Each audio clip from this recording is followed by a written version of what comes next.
Are you looking for a really awesome and amazing graphic designer? How about an illustrator or a photographer? This is Rainey Roberts, and I wanted to tell you how you can get my designer, illustrator husband, Scotty Roberts, to work for you on your project. Do you have an awesome self-published book but no cover, or even worse, a cover that really sucks? Do you need a kick-ass logo for your company or some f***ing awesome graphic designs for your ads or website? Then get in touch with my husband for the best f***ing awesome kick-ass design and illustration. He knows his stuff, and he's been at this for more years than I've been alive. Go to ScottAllenRoberts.com. That's Scott with 2 T's, ALANROBERTS.com to take a look at his online portfolio of work, or call 651-468-8115.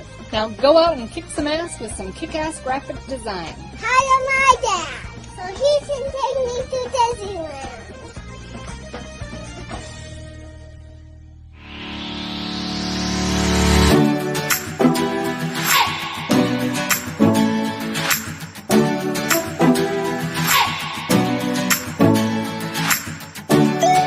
You're listening to the Intrepid radio program with Scotty Roberts. Intelligent talk.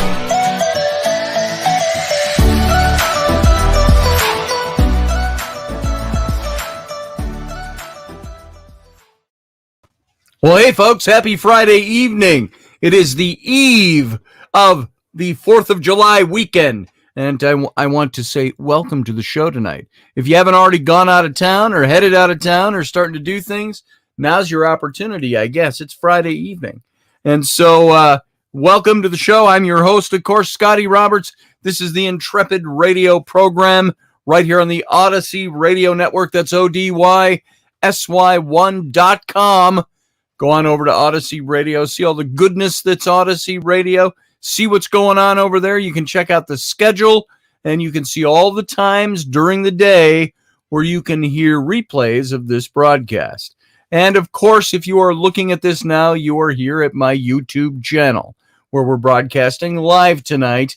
And that's youtube.com/Mr. Scotty Roberts. And if you hit the little join button down below, the window, by the way, you can join this channel. Costs you $2, $5, $15 a month, automatically taken out of your cards.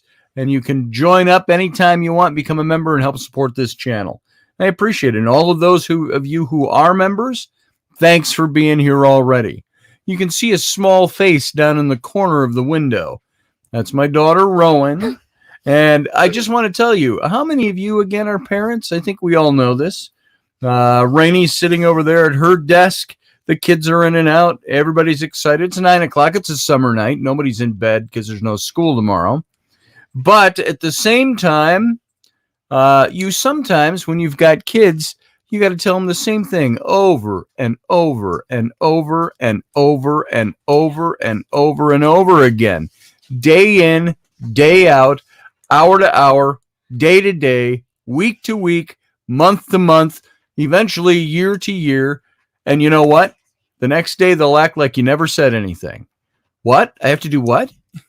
So there was a slight elevated vocals in this room just a couple of minutes before we went on, because we had our little one, Ellery, yelling about something, and we're like, quiet, we're going to start radio. And she continued to yell about it. So this is the challenge of being a parent, and the challenge of working with kids. And bye, Rainey. So Rainey's at her a bit of her end of her rope tonight. So that's probably why she's not coming over to say hi. She gets a... Can you hear that? Did you hear that? That is my child yelling at my wife, my 6-year-old, thinking she has the right to yell at my 41-year-old wife. How about that? That's the way it rolls, guys. So if you've got kids, you know what it's like. Everybody, welcome to the show. Mike Yahudi! Good to see you, brother. Glad you're here. Morgan Snow, it's nice to see you. Master Finn, of course. As always, good to see you. And Susie Q, with your wonderful greeting to everybody, being the first thing you see when you walk into the room here. And I will do that, Mike. I haven't had a chance to talk to him yet. I had a follow-up with my general practitioner just to go see him. And because I was out of town last week, at the beginning of the week, I totally missed it. And so I've got to reschedule that with him. He just wants to check things out. Whenever I go in, I went in a couple of weeks ago for this chest cold, throat cold, coughing thing.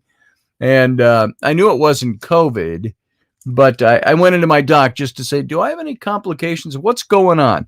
Because my breathing was very short. I was not sleeping because of it. And probably because of all those things that get put together, you get a little worn out and you start thinking not so clearly. And so I went into my doc just to say, and my doc wasn't available. So I just went in and I saw somebody else there. And they'll usually drop everything and get me in right away because I'm somebody who's had heart surgery and blah, blah, blah, blah, blah. And so my doc wanted to see me as a follow-up. Go, hey, I see what you came in for. What's going on? How you doing? And I haven't had a chance to get in to see him. But Mike Yehudi, I will definitely ask him about that. I've got it written down here somewhere in my little, it's in here somewhere, my little field notes pad. And so I can bring that to him and ask him about that directly. Doug Stack, good to see you. How's the business going today? I hope it's going well. I see there's Kevin is here somewhere. Kevin Miller, how you doing? Howdy, howdy, he says. And good to see you. There's a rattlesnake in my boot. Every time I see howdy now, I think of Woody from Toy Story. So that's where that came from. And let's see what else we got. This is my story, says hello. Favor be upon y'all. Happy 4th of July. And same to you. And anybody else sneak in yet that I haven't said hello to? Steve Clark, how you doing? Oh, he says howdy to Rowan. Rowan left the building. They're going to church camp on Sunday.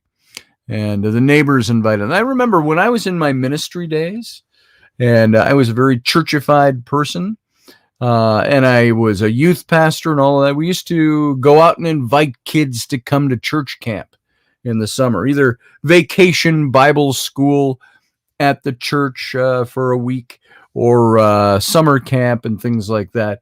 Now I think my neighbors who are very churched people, they probably think that we're heathens.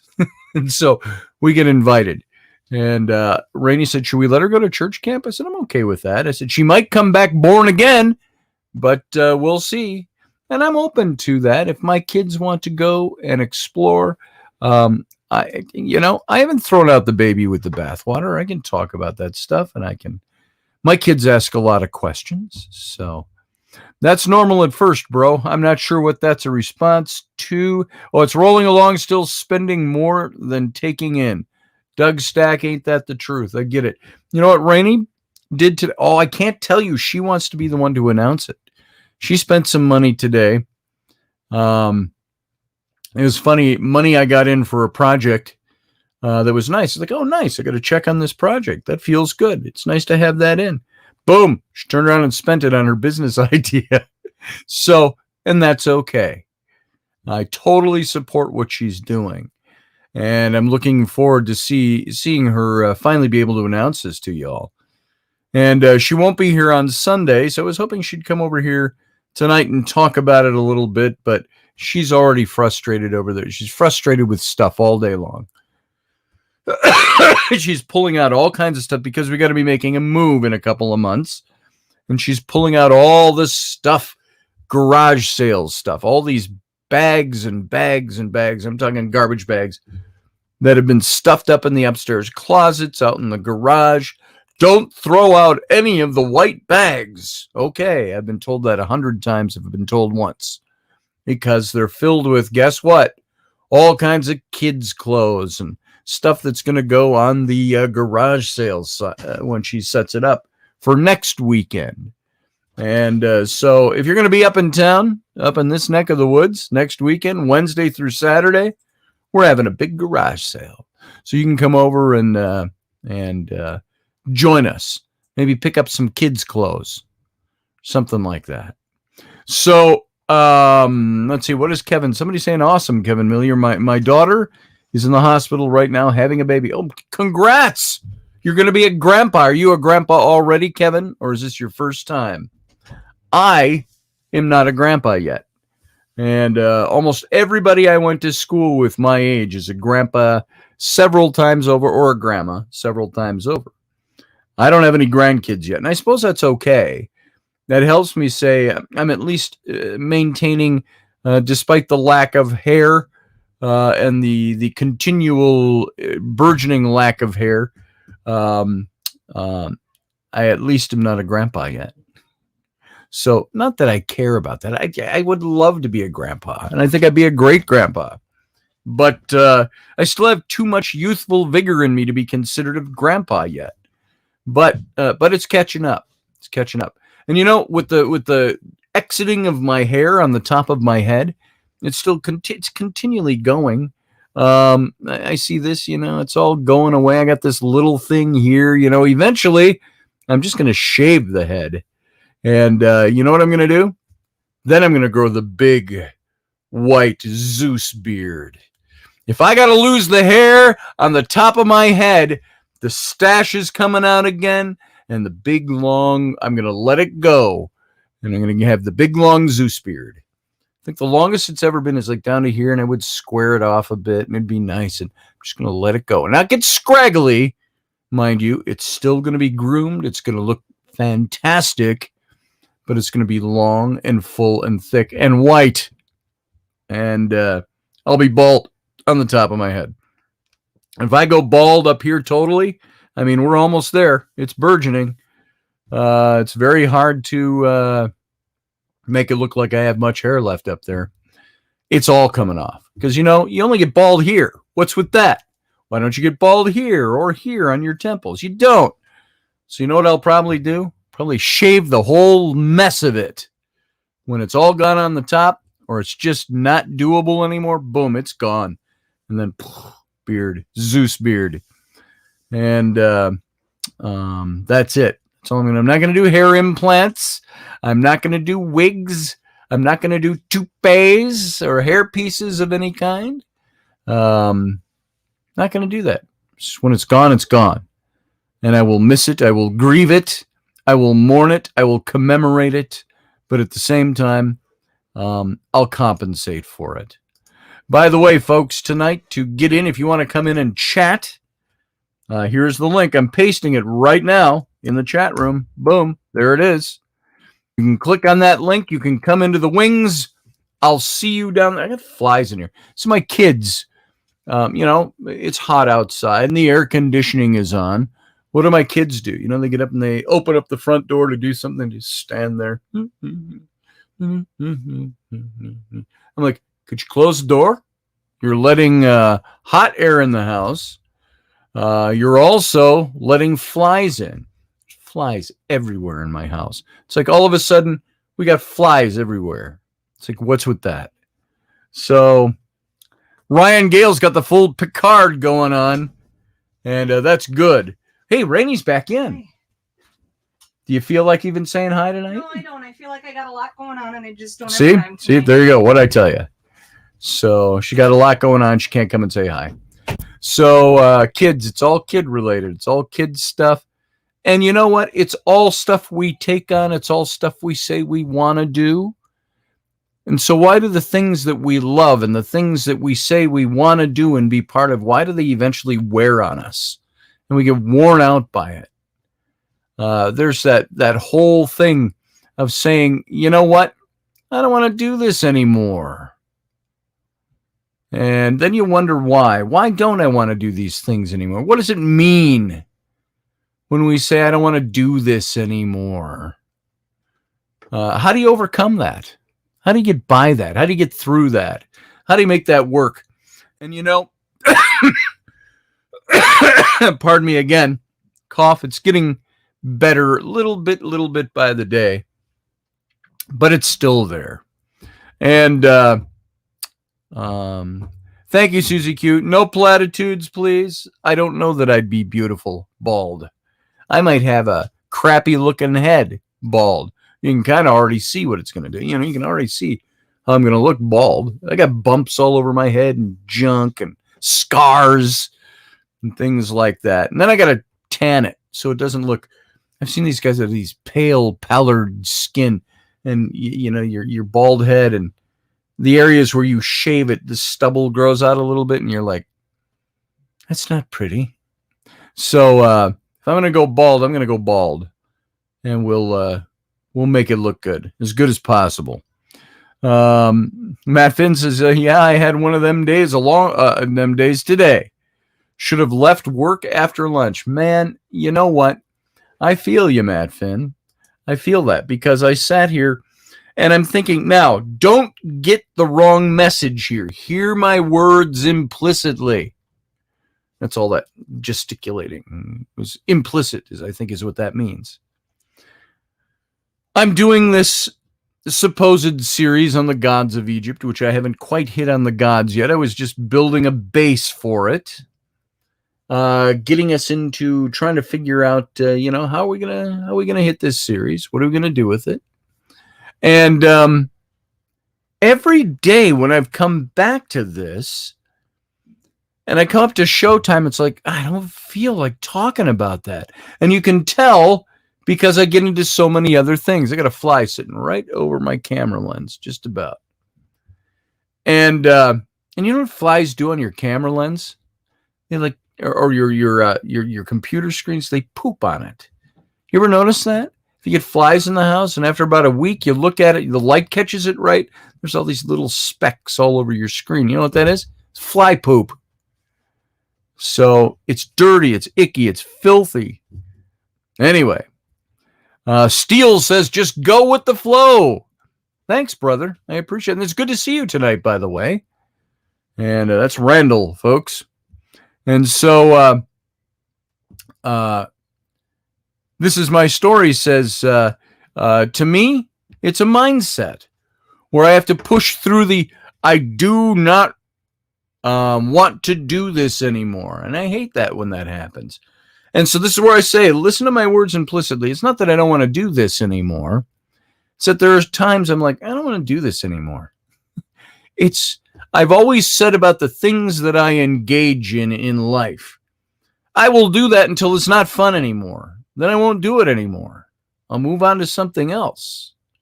But this is still fun for me. I still enjoy it. I wouldn't be here right now. I wouldn't be talking if it wasn't fun for me.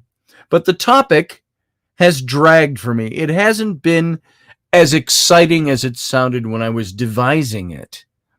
And that bothers me as I get into it. I almost put myself to sleep last week sometime, just talking. Maybe it was earlier this week, maybe it was last week, talking about leading up to the Ogdoad, mythology. Some of it's really cool stuff. Other parts of it were just like, oh my God. People are going to start talking about cars and sports in the chat room, and I'll have lost them. And so I try to keep the energy up. I try to talk about things. I love talking politics. I love talking government. I love talking current events. I love talking civics and issues. But not everybody wants to hear that stuff. They hear it all day long. That's why I had initially said with this show, it's just not going to do that here. But every now and then I have to. Like last night, we talked about Supreme Court decision. And I think that's a good thing for us to know, to talk about civics and stuff. And so that's where I was about 10 minutes before this show started tonight. I was like, I don't want to talk about this stuff tonight. It's all up here. It's all up. I could launch right into it, but I don't feel energized with it. I don't feel like I can get you excited about it. It's going to be fun. It's information, and that's cool. But I was writing on that book, that poem for the archaeology book, which only got put in front of my novel that I have to finish for my agent because it's paying gig and I got to get it done. So I see, I thought I saw Doug Stack came in and he's gone. Oh, there he is again. Let's bring Doug Stack in. Let's see what Doug has to say tonight. Doug Stack, how you doing, brother? All right. Hey, look, I'm bald. Hey, look, you're bald. You're sexy bald, though. Ah, well. I've been that way for 21 years, so. Go ahead and talk. I'll hit the mute button if you're talking and I got a cough. So, how you doing, brother? What's going on? Well, I was telling the people in the chat room tonight, and I know you didn't look and see, but for the first time in 10 years, I was able to do 5 push-ups. All right. Push-ups. Yeah, and I said, it's not too bad for a 300-pounder, almost 42-year-old. That like bench pressing almost 300 pounds. You're like, yeah. Yeah, but I can do it now and not have my just breathe to do the push-up. My there you go. Doesn't hit the floor anymore. All right. But that's fantastic. Good on you, brother. Look, I don't even know if I can do push-ups. Well, I didn't think I can do push-ups, but I was at work and I was looking at something, on the ground, and I had to get real close. Yeah. Yep. And I pushed up on myself, and I was like, "Whoa, no, that's a new thing." Yeah. But, so that's a good thing, though. When you're feeling like you're getting back in shape and you're feeling like your body's cooperating with where you want to go, that's a good thing. Oh, it feels good. I mean, outstanding. If you talk to me about 6 months ago about this time, about this time 6 months ago, I didn't even want to walk to the mailbox. Oh yeah, I know what you mean. Barbie D says you look purple. It's the lighting, the screen. I'm sitting out. Yeah, I was going to say it's the light off your screen. Yeah, I'm sitting out in front of my fire. Of course, it's 100,000 degrees out, and I still have a fire going. I don't know what's wrong with me. And it's humid down there. Actually, we had a good thunderstorm, and it kind of blew the humidity away for a while. Yeah. Audrey! She just said, Scotty! Hi, Audrey. Good to see Audrey. Happy birthday, Audrey. Oh, yeah, happy birthday. Was that today or yesterday? It might have been yesterday. I've been so far behind on Facebook. Where are you, Audrey? You're at something in Vegas, some alien convention or something. Are you at? Oh wait, is that Comic-Con? Is that in Vegas right now? I thought she was in Roswell, but oh, Roswell. I meant Vegas. I don't know why Vegas came up. Roswell, Vegas. Same difference. Same diff. So I think that's where she is. It's some alien thing. And so it's got to be Comic-Con. Because I saw a couple of ads for Comic-Con today. So anyway, let's see. So Doug, do you ever get that way? Do you ever go? Now you can't quite yet with your business. You haven't been in that too long enough yet. But you ever have those days where you say, just don't want to do this anymore. I want to do something else. Last Thursday, I wanted to give up. Nothing was going right, and yeah, I had the show on. I was listening to the show, and I hadn't I didn't talk or anything in there. Yeah. I was just down, and then this week went better, and today I closed up early. And today I was like, you know what? It's a 3-day weekend, and we're doing good. Oh, are you at content? Hey, Audrey. I brought Audrey in. What's up, guys? Hey, Audrey. How you doing? Hello. So where are you exactly? I'm in Roswell, New Mexico. Yeah. What event is going on there? This is the UFO festival. Okay. All right. It's the anniversary of the Roswell crash. Right. Well, it was in 47. Yeah. So what was that? That was however many years you just said. So you said you saw a couple of stacks of my books. Who had those? Was it just a book dealer? I did. Yeah, just a souvenir kind of gift shop. Had a bunch of cool items in it. It had your books, your two books. That's pretty cool. So, pardon my flies. Can't see him on the camera. Oh, I think we lost Audrey. She's frozen up down in Roswell, New Mexico. So I might take her off. Oh, there she is. Your picture's frozen, and you're kind of. I'm going to remove her. Try us back, Audrey. Oh, there she is. Add to screen. Add to stream. Let's try her again. Oh, she's gone again. Oh, there she is. Hey, I see you. The case of the disappearing alien, right? That's right. That's right. So, so you're having a good time. How long is that? All through the weekend? You see any fun aliens? It started July 1st. Which was 2 days ago. A lot of crazy stuff. A lot I'm of sure. people messed up. Yeah. Have you been out to the crash site? The place they said was the crash site up at the Brazel Ranch? Dressed costumes. Yeah, it's a great experience. I wondered if you could still get in there if it's private property, if they let people in, if they charge people to walk on it. No, but we will be doing that tomorrow. That's pretty cool. Pretty cool. You have to report in. Tomorrow, though. Tomorrow is all about sightseeing. Yeah. So I think, is this a bad connection? Because I'm outside. Bad connection. Bad connection. I'm probably going to let you go here pretty quick because it's choppy in and out. Good to see you, Audrey. Happy birthday. Okay. All right. Thank you. See you later. All right. So she'll report back in tomorrow. I'm going to kick her from the studio. Kick guest. There, she's gone.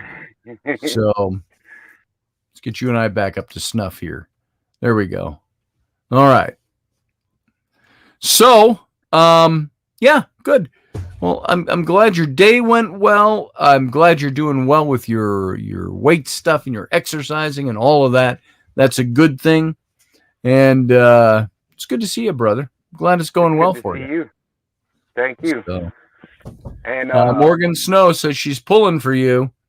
She saw her son lose 150 pounds. I'm down 125 pounds. And wow. I have 103 left to go. You look so different even from when I first met you face to face back in February. So I feel a whole lot different too. You look healthier. You look healthier. So yeah. Well, I appreciate you noticing and saying all that. And absolutely. I just want to say, you know, the business aspect is it's a whole different animal when you're your own boss. Yes. You know, when the money's coming out of your pocket and not in. But I know ain't that the truth? Yeah, I know it's going to change very soon because I'm starting to get more customers and more you know, that's more good. people just looking at the place. So you know, by this time, that's very cool. This time next year, you know, I'll probably be able to step back and hire my daughter or whoever wants to do, sure, you know, the front end, and be able to sit by my fire again all night. Absolutely, man. I hear that. No, it's been a rough roller coaster ride in the few weeks that I've owned the place, but you know what? My wife is getting behind me more and more every day, and she's telling me not to be, you know, not to be pessimistic, and you know, right. It's part of my nature, but you know what? I'm changing that nature. I'm getting better every day. Good. Well, Randall says, in 1996, I got rid of 125 pounds of unnecessary weight. I got a divorce. I'm sure that's a line that's been repeated by many people out there. So, well, all right, Doug, I'm going to let you go. I'm glad to see you. I'm glad you're doing well. Glad the business is doing well. I know about spending money. I don't know if you missed it at the beginning. My wife just spent some money on her business today. And So it was like money goes into the account and out of the account. So you know how that goes. It goes too fast. Ain't that the truth? All right, man. You All take right, it have a easy, great and weekend. I'll see you over in the chat room. And folks, that was Doug Stack. It was good to have him here. Good to see how he's doing with all his stuff going on and so on. What is with the fly? The flies just like to buzz you. It's just like, that's all they do. They just like, psh, hit my head, psh, hit my chin, flying in my face, flying on my screen. And it's just like one of them, I think, is in here. It's like he's just having a free-for-all in here. So, yeah, Doug can do it. And if anybody can do it, Doug can do it. And once you get to that point where you've lost that much weight and you're seeing it happening and you're seeing physical results, that's got to be really encouraging. So I wanted to, just a couple of minutes before the show came on tonight, I thought I'm not going to hit the Egyptian stuff tonight. I want to turn to reflecting on identity, how to make identity and plans and goals, setting up your timeline, because there are times where I feel like my goals, I don't know, maybe it's just a temporal daily thing, because it's not really, I try to latch on and go, okay, my goals are changing. No, my goals haven't really changed. You just don't feel like it some days. You're just like, I don't feel like it. I'm done with that. Writing this little pseudo kids book. It's not really a kids book that I'm doing right now. It's a short book. It's 32 pages long, 16 of it text, 16 of it illustrations. It's for our little platinum books. And I wrote and rewrote some things on this today since what you heard yesterday. But I thought for one more time I'd regale you with what I read to you last night and give you some of the new stuff that's been going in today. And this is just because it's fun for me to read and hopefully fun enough for you to hear. This is a book that's entitled How to Be an Archaeologist. And these little platinum books, when we first devised them, they were supposed to be books. The guy I know now, Pete, who I've done work with, when he first contacted me about 4 years ago, I didn't know him. He was looking for an illustrator, and a friend of a friend referred us to each other. And he wanted to do these, excuse me, like these adult kids books. Now, not adult in X-rated, adult in adult themes and things like that. And so we sat down and devised a bunch of books, but his first one he wanted to do was How to Undress a Woman. And it was tongue-in-cheek about an uncle, you know, the gambler type uncle, the wheeler dealer. He's got his nephew. He's teaching him. He takes him down to the lingerie store and all his lady friends down there to teach his nephew how you tactfully and gracefully undress a woman. And I thought that's going to be problematic. And we talked about what to do. And so we took that and we actually set it aside, even though I illustrated a bunch of it. And there was no nudity in it. It was tastefully done, and it was fun, and swimsuits and boobs and legs and stuff like that. And so we thought it might be better because we started devising other books we wanted to do. We had How to Rob a Bank, How to Clean a Crime Scene, How to Steal an Election, How to shoot a gun, how to use a gun or handle a gun or something like that, how to hunt ghosts, and it was all done in this cartoony style. That I showed you some of my stuff last night. It was mostly my stack of a lot of cartoony stuff. So it was that kind of stuff. And we finished off How to Rob a Bank. And so we wanted to come up with some of the other titles that we wanted to go forward with. And one of them was How to Be an Archaeologist.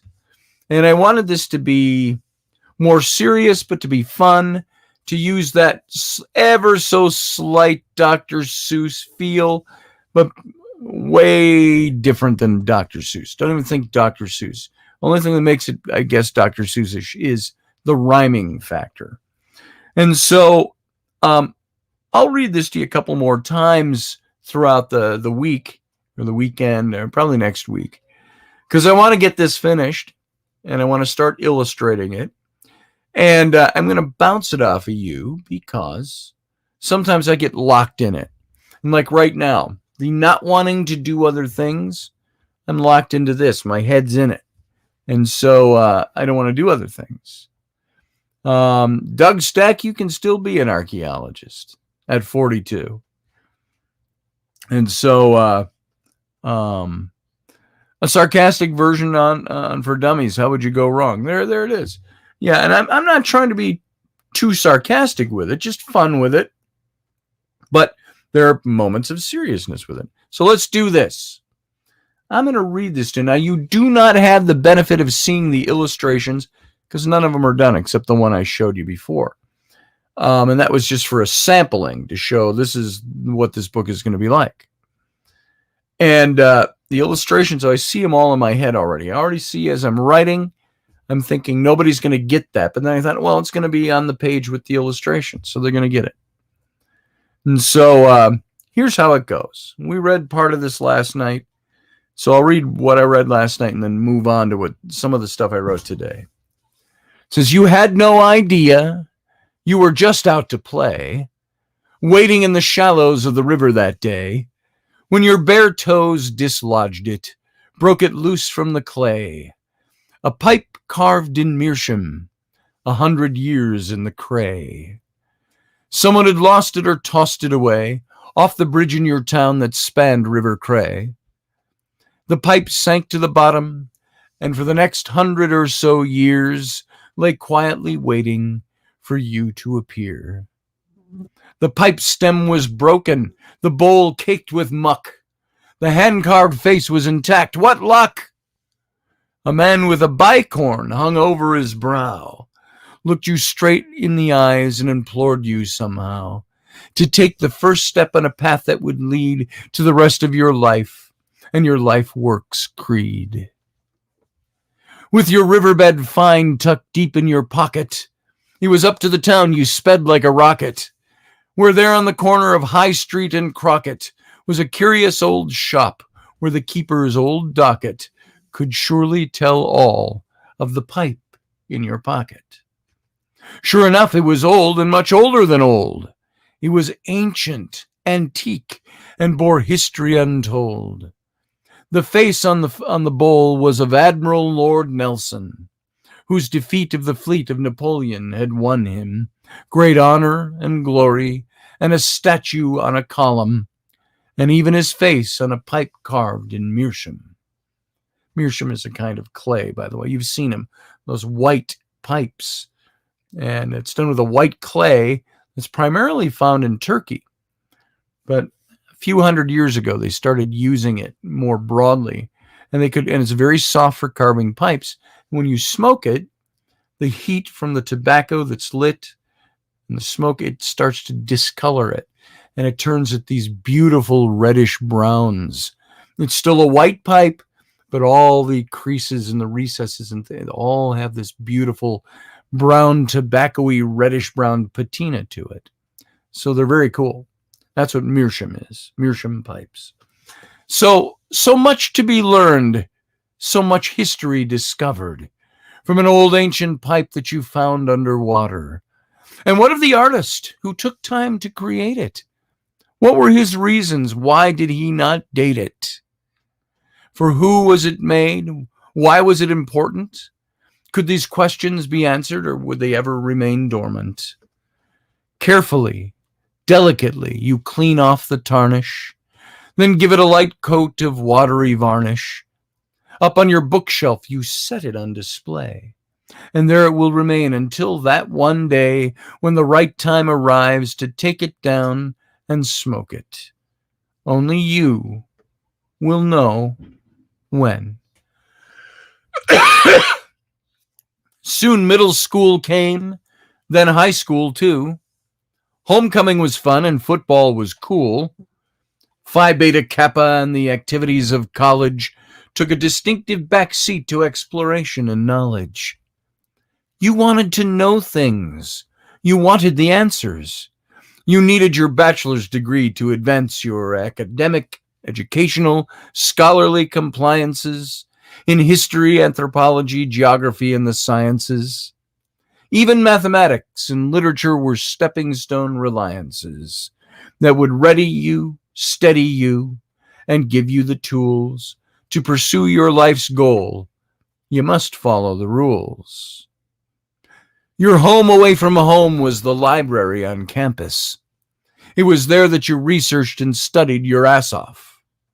Sure, you had good times with your mates, drank plenty of beer. You had to do something that helped you to steer people away from thinking you overly freaky. Being so focused could make you seem rather geeky, not to mention your studious pallor, so creepy. But you were, after all, following the steps of Lou Leakey, an archaeologist. I'll have an old photo of Louis Leakey in the illustrations. Archaeology isn't just digging in dirt. It's not always about treasure, adventure, or curse. It's the study of people and their material remains.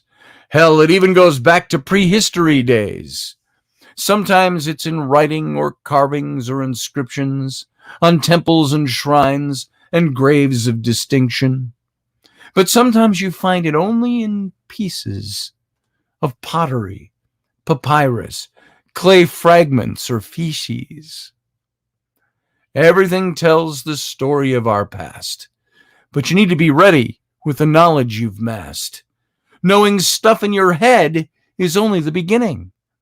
There's the other stuff, too, and you've only just finished the first inning.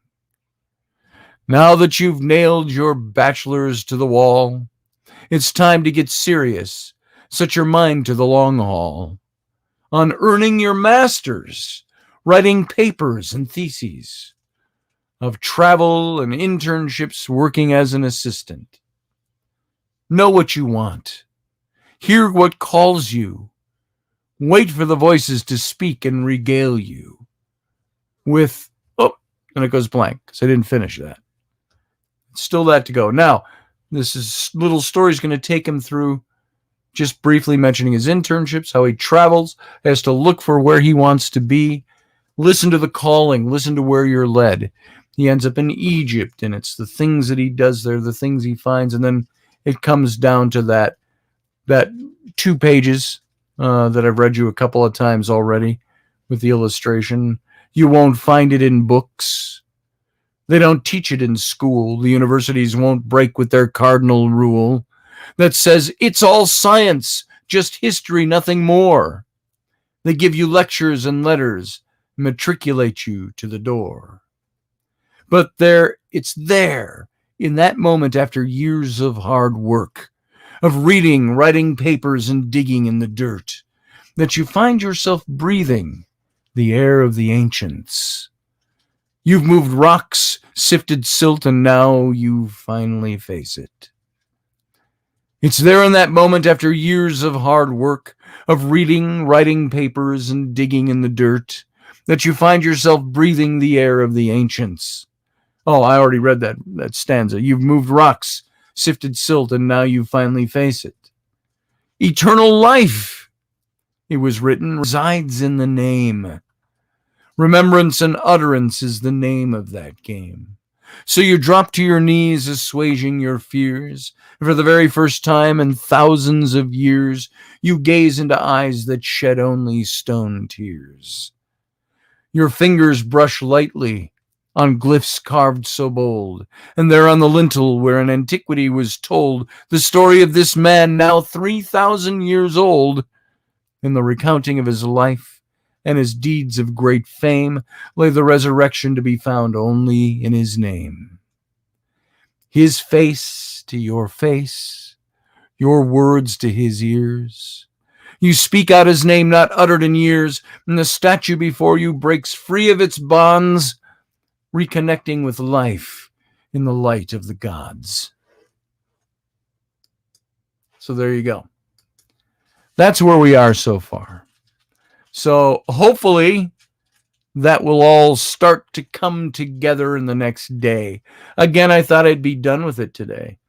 But today was one of those days where I just was like, blah. I love what I'm doing, but I'm done with it for today. I didn't want to do anything today.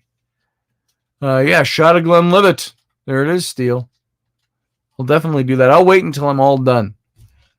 And in the end of this, I'll give it away because I'll read it to you when I have it finished. In the end of this, that's what he does. He takes down the pipe and smokes it after some of his accomplishments in this book. This little book. So there it is. Let's see. What do we got in here? I'm looking for just any comments here, just trying to see what people are talking about. This is my story. Says, I wish I could write books like you do. How do you come up with words that rhyme so well together? I'm impressed. I don't always.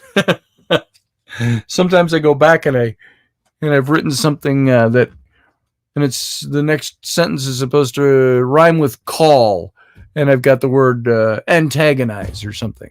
It's like totally not working with each other. I'm like, when did I do that? My mind must have been somewhere totally different. So it just comes to you. Sometimes it really flows well. Sometimes I struggle. Today, I wrote 2 stanzas and struggled with them and erased them both and said, screw those, and started those over. So it happens. He's got to put that one up. He's got a big vocabulary for someone without credentials. Yeah, I got no letters behind my name. So, you know where I got that initially, whether you like him or not? Years ago. Rush Limbaugh, the late Rush Limbaugh. I started listening to him in 1988, about a year after he got started. And in those early days, I remember he used to do an ad for, I'm trying to think of what it was now, it's so many years ago. But he started out by saying, words mean things. And it was about increasing your vocabulary. Now, I never bought the product, but I did a lot of reading. And by reading, I increased my vocabulary. And if you want to know how to write, look at your favorite writers and read how they say things. Read what they have to say, how they say it, what they say, why they say what they say. And it should give you, you could be able to pick up any book.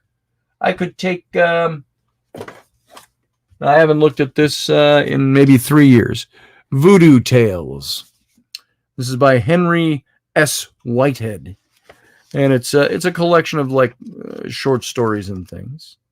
But if I could flip to any page and start reading it, let's just flip this open to nowhere and see what he says.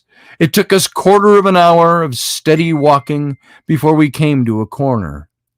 We turned this, walked past that enormous building's end, and emerged in a kind of open space, much like the quadrangle of a modern university, only many times larger in area, surrounded by more buildings, dim in the present light. One side bounded by the edge of the great structure as we'd been skirting. The moonlight shone somewhat brighter on this side against that long plain wall of masonry. Suddenly Wilkes caught me by the arm. He uttered a typically British expletive. "My hat!" said Wilkes. "Look, Canavan, there isn't a window in the place." We stood looking up at the building. "Curious," commented Wilkes. "Other old Maya architecture is windows.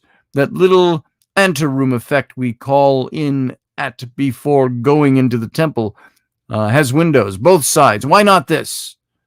"And perhaps it's kind of a storehouse," I suggested. "If so, it wouldn't need windows." "I doubt that. Sort of instinct, perhaps," returned Wilkes. "All along I've had the idea that congregation came out of this into the temple. It's attached. We saw that outside there, built right into it. And they had to walk around it on just that account," and blah, blah, blah. And on he goes. So you read enough stuff. If you're a damn flies, if you're an avid reader, you can convert what you read into what you write. I was heavily influenced by, do you know who I read that I really liked? And he wrote in a very cinematic screenplay sort of way. It was the author who wrote the original Bourne Identity novels. The Bourne Identity, the Bourne Supremacy, the Bourne Jason Bourne, the Matt Damon movies is what they became. And Robert Ludlum wrote those novels. And I used to love the way he would write because you'd see the whole picture in your head cinematically. Oh, they're setting off fireworks outside. And so you'd see it cinematically. And so I read the way he wrote. What were some of the other books I read? I love the way Morgan Llewellyn wrote when she wrote the Mists of Avalon. Another series of books I read, a lot of Orson Scott Card and his books. I wrote Charles DeLint, read Charles DeLint's books, DeLint. Modern, what would you call him? Urban fantasy was what he wrote. And very good stuff, very heartfelt stuff.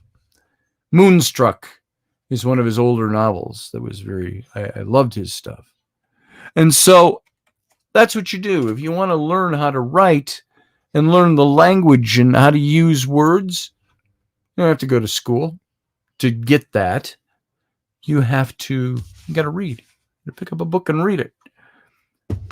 You will find that if you read a certain author enough, you'll put down a book when you're done with it, and you start writing the way they talked. You know, I used to read a lot of Shakespeare, and I acted Shakespeare when I was younger in the theater. I used to read a lot of William Butler Yeats poetry. And I found that when I would write in those meters, and I would use language. I didn't speak Shakespearean English, but when I wrote an email or a letter to somebody, I would find my mind would subconsciously strive for the eloquence that I would get out of Shakespeare, only a little more modernized, or out of Yeats and his poetry. And so that's when you write, that's the stuff you do. Micah Danks is a very good series of books, says Doug Stack. I'm not sure who he is, that I've heard about him. Steele says the gods play such whimsical game, searching for knowledge within a given time frame, digging through the sands of time, only to find that all of life's answers are found within our mind. There it is. That's rhymey. Did you write that off the top of your head? It's pretty cool for extemporaneous. So, this is my story. Said I enjoy reading, and I read every day. I wish I had more time to read. So my style is really developed out of the things I've read, and I've really developed my own style of doing things. I don't write in poetry all the time. That'd be a little tough. It was like William Butler Yeats. It's a famous quote of his. Somebody asked him, "How are you doing today, Mr. Yeats?" And he says, "Not so well. I can only speak in prose today."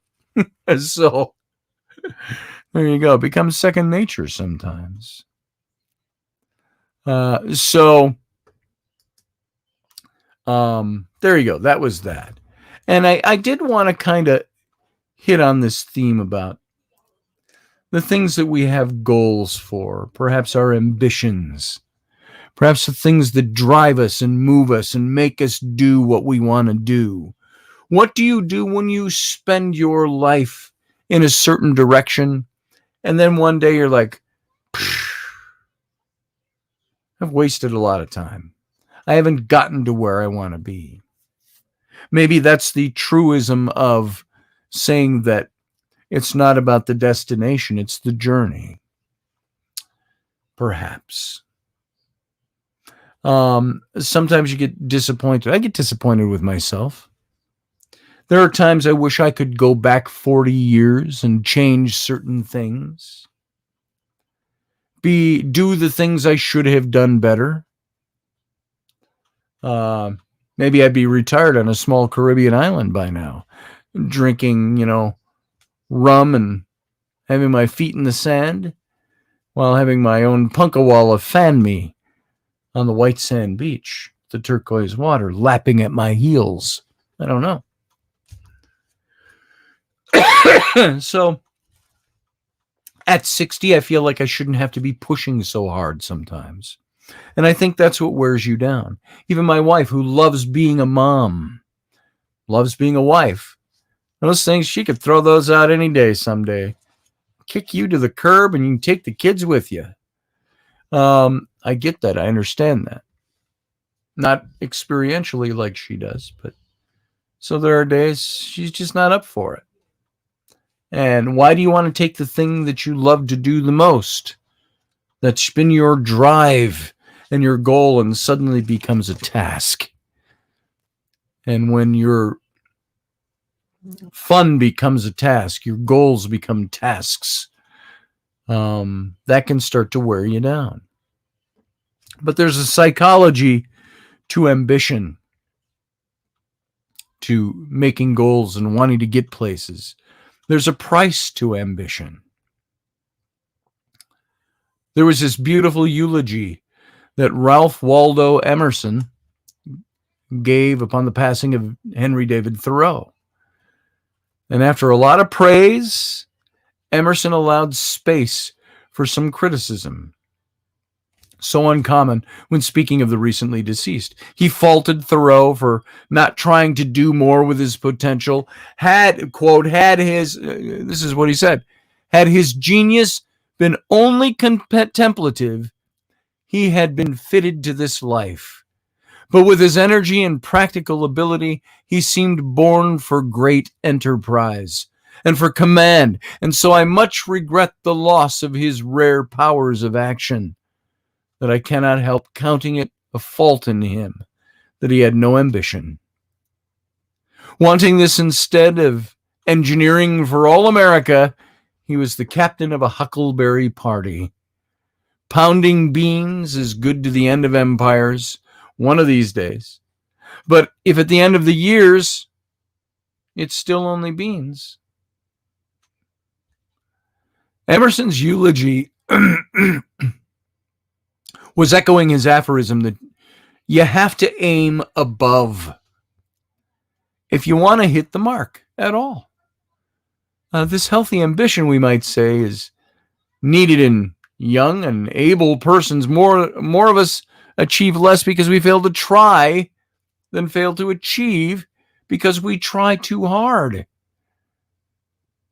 I'll call this kind of Emerson's thesis. There's another approach to ambition. One I cull from the thoughts of a little-known psychiatrist. His name was Elvin Semrad, who once said, quote, "You can achieve whatever you want as long as you're willing to pay the price," end quote. We've all heard that before. Do you want to be the president of the United States? Pay the price. If you put the effort of every living moment into reaching that goal, your chances may not be negligible. Do you want to be a famous writer? Spend every second learning how to write, working on your writing and your style. We just talked about this. Work on your style. Meeting other writers, publishers, agents. Do that for decades on end, and it's not unlikely that you'll become quite the writer. Now, suppose you also want to take a few vacations, or get married if you're not married already, or have kids, or bowl on Sundays. There's a price that you're going to need to give up to reach your dream, right? I've always had dreams and I've always had ambitions, goals I wanted to reach, things I wanted to do. And I suppose most everybody does. Or we wouldn't make the efforts to please and entertain, and some of us inform, and some of us do the things that we do. I wouldn't mind becoming a best-selling author, taking the fame and the funds that come along with it. But what price are we willing to pay? So gets back to that. Ambition and goals come with a price tag. So in my 20s, I never comprehended the attachments to family that I saw in like my grandfather, my uncles, guys like that. I didn't know my dad. And I never reached the mark of original ambition when I was a kid. I fancied myself kind of different. I had goals and things I was going to do, and I thought, I'll just do them, make them happen. I would reach the gold, not settle for the bronze kind of thing. Now that I've got kids, I'm married, I see things a little differently.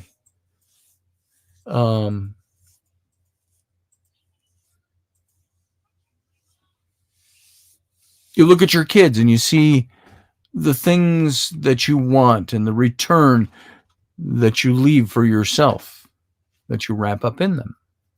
And sometimes, like I was just saying about Rainey, about me, there are all these good things you want to do, but we get so caught up in being tired of them some days that you just go, hey, I'm done. I don't want to do this anymore.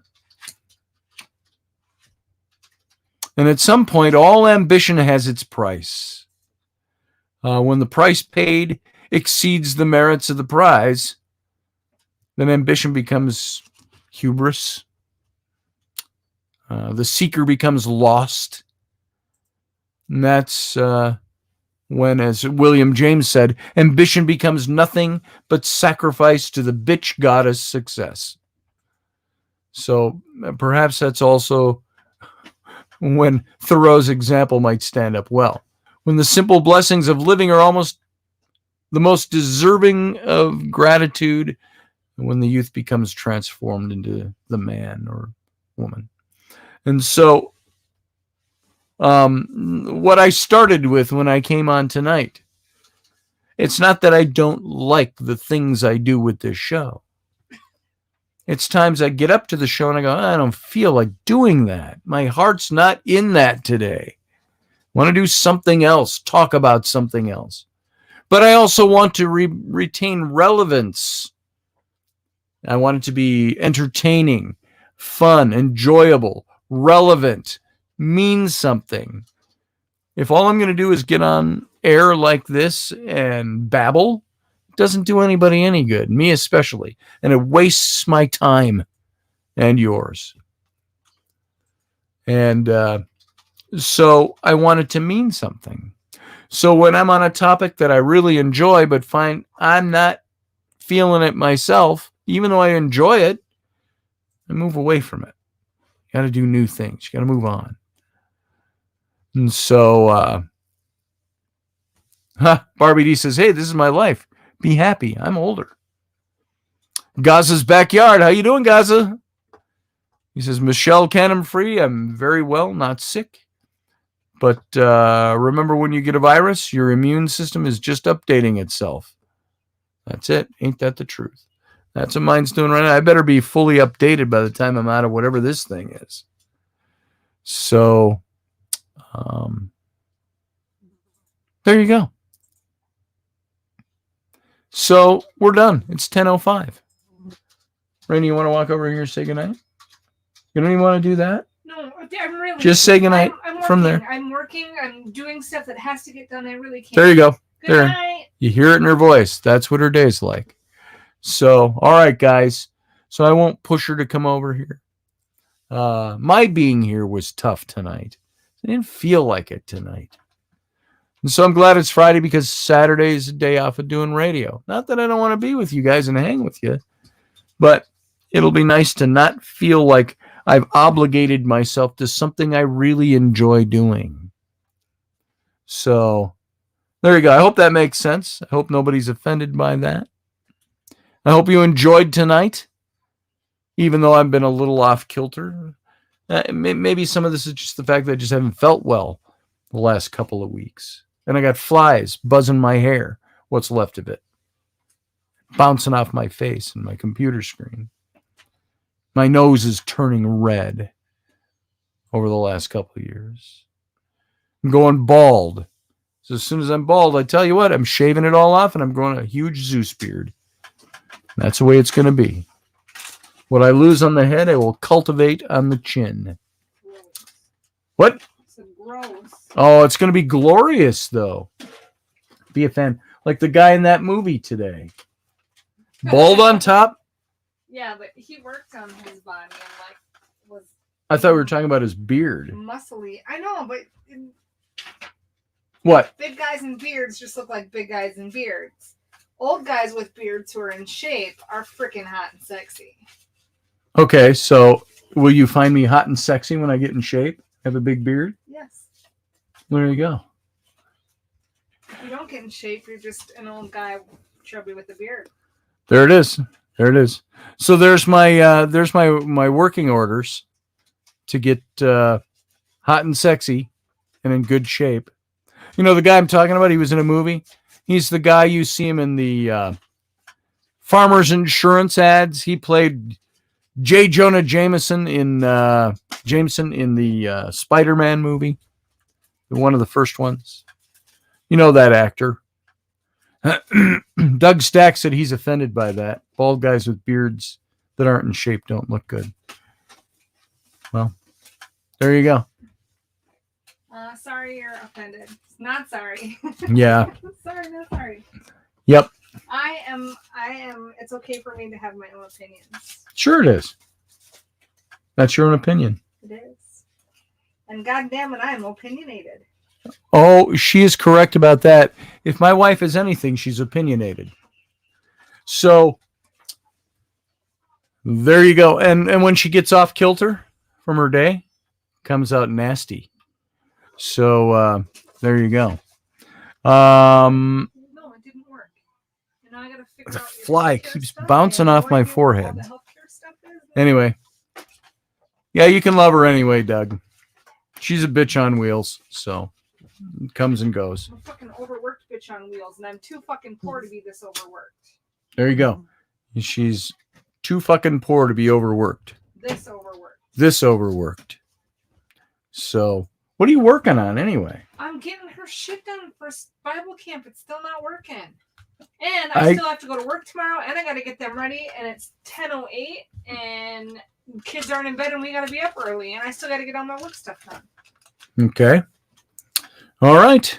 Well, there you have it, folks. I'm going to go help her try to get some stuff done here so she can go to bed. Gaza says, that's why I'm hot and sexy. No, stop laughing. I really am. There you go. And you don't have anybody telling you you're not because you screw up. So, all right. We are warriors. We bounce back, says Michelle. There it is. A round of Glenlivet for all. I say Glenmorangie. You say Glenlivet. But we won't call anything off. All right, guys. I want to thank you for being here. Thanks for your time. Thanks for putting up with the show. Appreciate it. Thanks for putting up with Rowan. Hey. Who's bouncing around back That's there. not fair. No, it's not. Life isn't fair at all. You frustrate me, but I never stop loving you. All right. Live long and prosper, folks. You have a good night. See you later.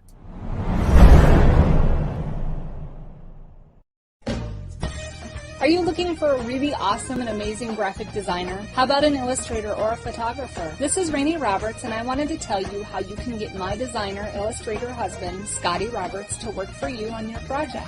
Do you have an awesome self-published book but no cover, or even worse, a cover that really sucks? Do you need a kick-ass logo for your company or some f***ing awesome graphic designs for your ads or website? Then get in touch with my husband for the best f***ing awesome kick-ass design and illustration. He knows his stuff, and he's been at this for for more years than I've been alive. Go to ScottAlanRoberts.com. That's Scott with 2 T's, AlanRoberts.com to take a look at his online portfolio of work or call 651-468-8115. Now go out and kick some ass with some kick-ass graphic design. Hire my dad so he can take me to Disneyland.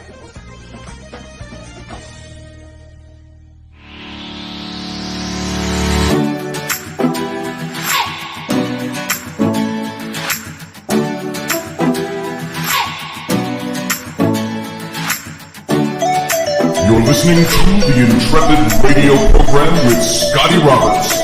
Intelligent Talk.